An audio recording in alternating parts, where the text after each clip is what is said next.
இயேசு கிறிஸ்துவின் நாமத்தில் அன்பின் வாழ்த்துக்கள். தென்கொரிய தேசத்தின் எழுப்புதலுக்கு முக்கிய காரணரான போதகர் பால்யாங்கி சோ அவர்கள் தேவனுடைய வல்லமையை பூமியில் இறங்க பண்ணுவதற்கு நம்முடைய விசுவாசம் எப்படி கிரியை செய்கிறது என்று தனது கட்டுரையில் இவ்வனமாய் எழுதியிருக்கிறார். வாழ்க்கையின் பிரச்சனைகளை தீர்ப்பதற்கு விசுவாசம் இன்றியமையாதது மட்டுமல்ல, நானும் நீங்களும் விசுவாசத்தில் நிரப்பப்படும்படி சிருஷ்டிக்கப்பட்டிருக்கிறோம். தேவனுடைய விசுவாசத்தினால் நாம் நிரப்பப்படும்போது தேவன் எதிர்பார்க்கிற மேன்மையான உன்னத நிலைமைக்கு நாம் வந்து சேருவோம். அதே நேரத்தில் அந்த விசுவாசம் நம்முடைய வாழ்க்கையில் செயல்படுவதற்கு நாம் தடை விதிப்போமானால், நம்முடைய ஆவிக்குரிய ஜீவியமானாலும் சரி, தனிப்பட்ட வாழ்க்கையானாலும் சரி, அது விரக்தியும் வெறுப்பும் மனக்கசப்பும் நிறைந்ததாகவே இருக்கும். இதனால் இன்னும் அதிகமான பிரச்சனைகளும் உருவாகிவிடக்கூடும். விசுவாசம் எனப்பட்ட நம்பிக்கை, அதாவது தேவன் கொடுத்திருக்கிற மன உறுதி, ஒவ்வொரு விசுவாசியினுடைய வாழ்க்கையிலும் 3 விதங்களில் கிரியை செய்கிறது. கிறிஸ்துவையும் அவருடைய வார்த்தைகளையும் பற்றிய விசுவாசமானது கிறிஸ்துவிற்கு நம்மை பரிபூரணமாய் அர்ப்பணிக்கச் செய்கிறது. இந்த அர்ப்பணிக்கப்பட்ட விசுவாசத்தோடு கூடதான் நாம் கிறிஸ்துவிற்குள் நம்முடைய புதிய வாழ்க்கையை ஆரம்பிக்கிறோம். இந்த விசுவாசமே புதிய ஜீவனான கிறிஸ்தவ வாழ்க்கைக்கு நுழைவு வாயிலாக இருக்கிறது. இதுவே முதல் விசுவாசம். இப்படி விசுவாசத்தின் வாசலுக்கு வந்துவிட்டால் மாத்திரம் போதாது. அந்த விசுவாசத்திலே நாம் வளர்கிறவர்களாக காணப்பட வேண்டும். விசுவாசத்தினால் தைரியமாக முன்னேறி சென்று ஆழமான கிறிஸ்தவ அனுபவங்களுக்குள்ளாக புதிய ஆசீர்வாதங்களை பெற்றுக்கொள்ள வேண்டும். ஒரு முதிர்ந்த கிறிஸ்தவன் விசுவாசத்தில் வளர்ந்தவனாக இருக்கிறான். யார் யாருக்கு ஆழமான விசுவாசம் உண்டோ அவர்கள் விசுவாசத்தில் கர்த்தருடைய கரத்தை பிடித்து ஆழமான ஆவிக்குரிய அனுபவங்களுக்குள் கடந்து செல்கிறார்கள்.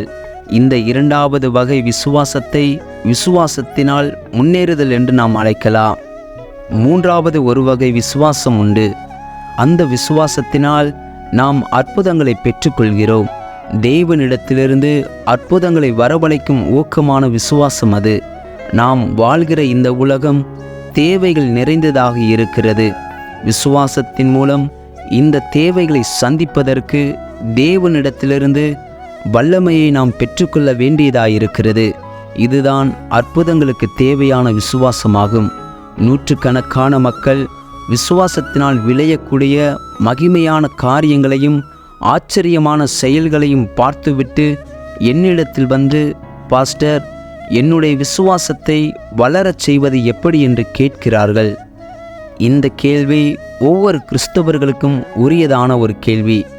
உண்மையான ஆவிக்குரிய ஜீவியத்திலும் வளர வேண்டுமென்று விருப்பப்படுகிற ஒவ்வொருவரும் விசுவாசத்திலே முன்னேறி செல்ல வேண்டுமென்று ஆவல் கொள்வார்கள்.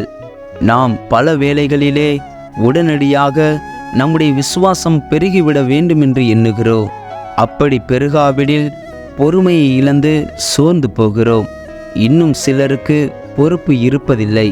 விசுவாசத்தில் முன்னேற வேண்டுமென்று விருப்பப்படுகிறவர்கள் முன்னேறுவதற்கு தேவனோடு கூட ஒத்துழைப்பதில்லை.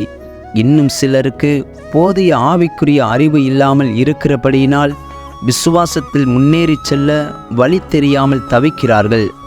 விசுவாசத்தில் வளர்ந்து உறுதிப்படுவது எப்படி என்றால், ஒருவரோடொருவர் தொடர்பு கொள்வதற்கு வார்த்தையும் மொழியும் அவசியம். அதுவே எண்ணங்கள், சிந்தனைகள், உணர்ச்சிகளின் வெளிப்பாடாயிருக்கிறது. அந்த வார்த்தைகளின் மூலம் நம்முடைய எண்ணங்களை மற்றவர்களுக்கு வெளிப்படுத்துகிறோம். இந்த வார்த்தைகளும் மொழியும் நம்முடைய வாழ்க்கையை நடத்தி செல்வதற்கு உதவுகிறது. விசுவாசமும் வார்த்தையும் ஒன்றுக்கொன்று நெருங்கிய தொடர்பு உடையன. வேதம் சொல்லுகிறது, நீதி உண்டாக இருதயத்தில் விசுவாசிக்கப்படும், இரட்சிப்பு உண்டாக வாயினால் அறிக்கை பண்ணப்படும். ரோமர் 10:10 கூறப்பட்டிருக்கிறது. வாயின் வார்த்தைகளே ஒரு மனுஷருடைய விசுவாசத்தை உறுதிப்படுத்துகிற ஒரு அடையாளமாக இருக்கிறது. தொடர்ந்து தேவனுடைய வார்த்தையின் மேல் உள்ள விசுவாசத்தை நாம் அறிக்கையிட்டு கொண்டிருக்கும்போது அதுவே ஒரு ஆழமான விசுவாசத்தின் அடித்தளமாக அமைகிறது. இந்த விசுவாசத்தை நாம் உண்மையாய் செயல்படுத்த விசுவாச வார்த்தைகளை விசுவாசத்தோடு பேசிக்கொண்டிருப்போம் என்றால் நம்முடைய வாழ்க்கையில் அற்புதமான மாறுதல்கள் ஏற்படும். அந்த வார்த்தைகள் மற்றவர்களையும் கிறிஸ்துவண்டை வழிநடத்தும். அந்த வார்த்தைகள் ஆவிக்குரிய ஜீவியத்திலே முன்னேறுவதற்கு நமக்கு உதவி செய்யும். அந்த வார்த்தைகள் தேவனுடைய வல்லமையை பூமியில் இறங்க பண்ணி அற்புதங்களையும் அடையாளங்களையும் காணச் செய்யும். அல்லேலூயா! இந்த காணொளி நிச்சயம் உங்களுக்கு பிரயோஜனமாய் இருக்கும் என்று நம்புகிறோம்.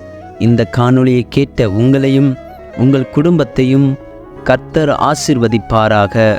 ஆமென்.